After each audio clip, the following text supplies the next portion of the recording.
My name is David Robbins, and I'm an associate editor of GIE, and I'm here this afternoon with Som Krishna, who is an assistant professor of medicine at Ohio State University.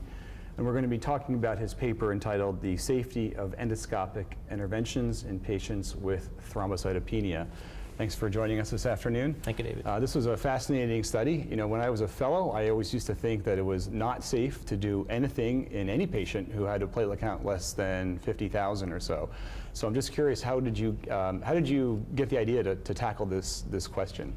So when I was doing my advanced fellowship at MD Anderson Cancer Center, it was inevitable to see that there were many patients who are having endoscopy with a platelet count of less than 50,000.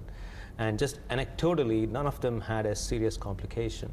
So I sat down with endoscopy director, Dr. Bill Ross, and we decided to look at our experience, trying to see, well, does it really make a difference? So, and further, with the fact that platelet count necessarily doesn't reflect platelet function, it's influenced by many other things, including medications, pre-existing diseases. So we wanted to, get our experience out. So. Right. So there are a lot of sick patients with a lot of primarily underlying hematological disorders. That's right. And you guys are being asked to do all sorts of endoscopic interventions, primarily, I guess, for bleeding. Yes, that's right. So what did you guys find? So interestingly, one of the most common indication, the top two common indications were to rule in or rule out graft-versus-host disease, and also for gastrointestinal bleeding. Now, the two big points from the study are that one is that doing endoscopy, routine endoscopy and routine intervention like forceps biopsy is safe when the platelet counts are between 25 and 50,000, which is the toxicity grade 3. And the other thing is that when we do endoscopy to investigate gastrointestinal bleeding, more often than not, we end up finding the reason, and further, we end up fixing the reason too. So the point is that the general belief is that it's kind of unsafe to do endoscopy with a platelet count of less than 50,000, and with a good platelet transfusion strategy in place, I think it's a safe option to consider endoscopy in those with a platelet count of less than 50 but about 25,000. Okay, so somewhere between 25 and 50, it's safe to do these procedures without giving a transfusion prophylactically, is that right? That is right. Further, if you look at platelet transfusions, now they are not as innocent as we think. They are thrombogenic, they are pro-inflammatory, and further, the bone marrow transplant physicians don't like it because it creates antibodies, especially in these patients with hematological cancer. So trying to be conservative about platelet transfusion, it helps not to transfuse these patients before endoscopy. Mm-hmm. So it might be kind of too much. So. Mm-hmm. And in your own hospital protocols, what is the threshold at which you will transfuse before bringing the patient to the endo suite? So the regular protocol on the floor, on the bone marrow transplant floor, is to transfuse a platelet count of less than 10,000.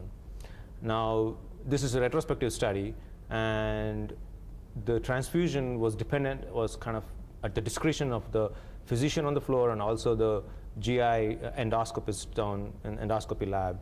So, but with the study results being out and us discussing all this, it's evident we're not looked at it, but I think generally we are not transfusing as long as they're not below 25,000. Mm-hmm. So.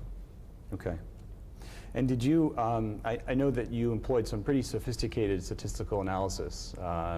You used a Monte Carlo modeling format. Why did you have to bring in those statistics into this study? So we started recruiting patients retrospectively from 2008 onwards because the blood bank there at MD Anderson had more accurate data about platelet transfusion. I think this is to do with the electronic medical record system. So from that point on, we wanted to recruit all possible patients to strengthen the study and to keep the power. So we used a method called multiple imputation, which is a very robust statistical method. Essentially, in this method, we try to statistically analyze and fill in the missing variables. So in our study, what was missing was the post-transfusion platelet count. It was missing in nearly 23% of the 618 patients. So for this multiple imputation method, if you go deeper into that, there are 3 different methods. One of them is the fully conditional specification approach, which is the Monte Carlo Markov method, MCMC method. Essentially, what it does is it goes through the software goes through 200 repetitive analysis using some kind of a statistical modeling to predict those missing variables based on the other variables in that. For example, the pre-transfusion platelet count and the post-transfusion platelet count, it will use those two to come up with predictions. So at the end of the day, it will give us 5 different data sets. And now we use all those data sets in a logistic regression modeling. So using all those data sets, we come up with the analysis. So it is well referenced, well quoted, very useful when you want to capture all the patients and when you don't want to have any missing data. Right. So.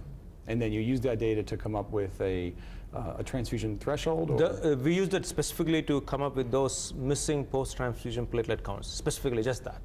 So that was the one which was, because a patient could have had transfusion before endoscopy and not necessarily had a post-transfusion platelet count, but came down to endoscopy, underwent endoscopy. So we don't know what the platelet count was. Right. So to predict those platelet counts, we use this modeling. Right. So yeah, I can't tell you how many times an anesthesiologist in my center wants to cancel a case because we're missing some lab values. So now I might refer him to this process, and we'll try to make up a number.